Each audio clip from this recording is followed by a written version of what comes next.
शंभूराजे अर्थात छत्रपती संभाजी महाराज यांचा मृत्यू हा मराठा इतिहासातील सर्वात हृदयविदारक प्रसंगांपैकी एक आहे। काही दिवसांपूर्वी प्रदर्शित झालेल्या छावा चित्रपटानंतर अनेकांच्या मनात एक प्रश्न निर्माण झाला आहे, त्यांच्या मृत्यूनंतर नक्की काय घडले?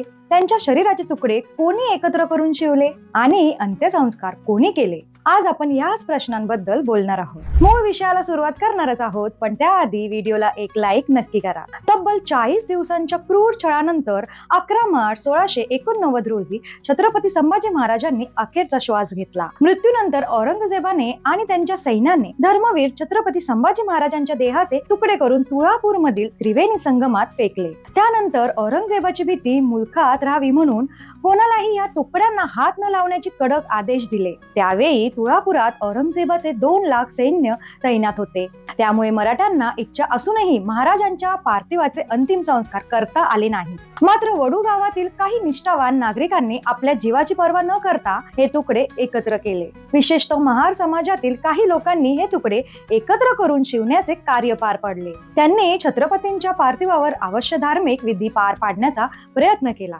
परंतु औरंगजेबाच्या भीतीमुळे कोणीही त्यांच्या पार्थिवावर अग्निसंस्कार करण्यास पुढे येत नव्हते। अशा परिस्थितीत वडू गावातील गोविंद महार यांनी पुढाकार घेतला। त्यांनी स्वतःची जमीन अंत्यसंस्कारासाठी उपलब्ध करून दिली आणि त्या ठिकाणी छत्रपती संभाजी महाराजांचे अंतिम संस्कार पार पडले।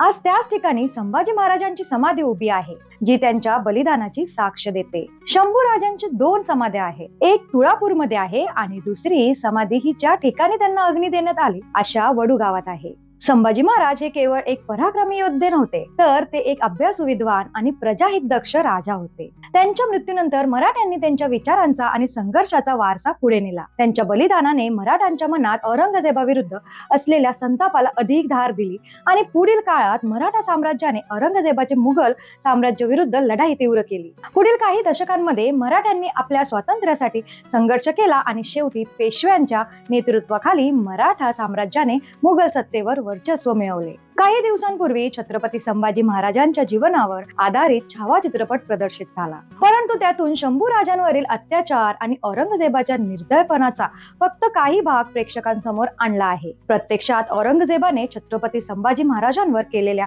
अत्याचार कित्येक पटीने भयंकर होते। ही सत्य परिस्थिती आणि तिची तीव्रता समजून घ्यायची असेल तर छावा कादंबरी नक्की वाचा। ही कादंबरी फक्त शंभू महाराजांवर झालेल्या अत्याचार जाणून घेण्यासाठी नाही, तर संभाजी महाराजांचे जीवन, त्यांच्या धैर्यशाली निर्णयांची प्रेरणा आजच्या तरुण पिढीने घेण्याची गरज आहे। त्यामुळे सुद्धा तुम्ही ही कादंबरी वाचू शकता। आजही महाराष्ट्रातील अनेक गावांमध्ये संभाजी महाराजांचे गोडवे गायले जातात। त्यांच्या स्मरणार्थ अनेक ठिकाणी सोहळे आणि व्याख्याने घेतली जातात।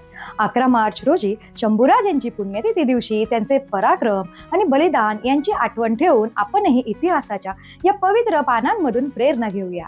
ही माहिती कशी वाटली कमेंटमध्ये नक्की सांगा। सोबतच असे व्हिडिओज बनवायला प्रचंड मेहनत लागते, त्यामुळे व्हिडिओला एक लाईक नक्की करा, शेअर करा, चॅनलला सबस्क्राईब करा आणि प्रणिताज विश्वाला सपोर्ट करा। धन्यवाद।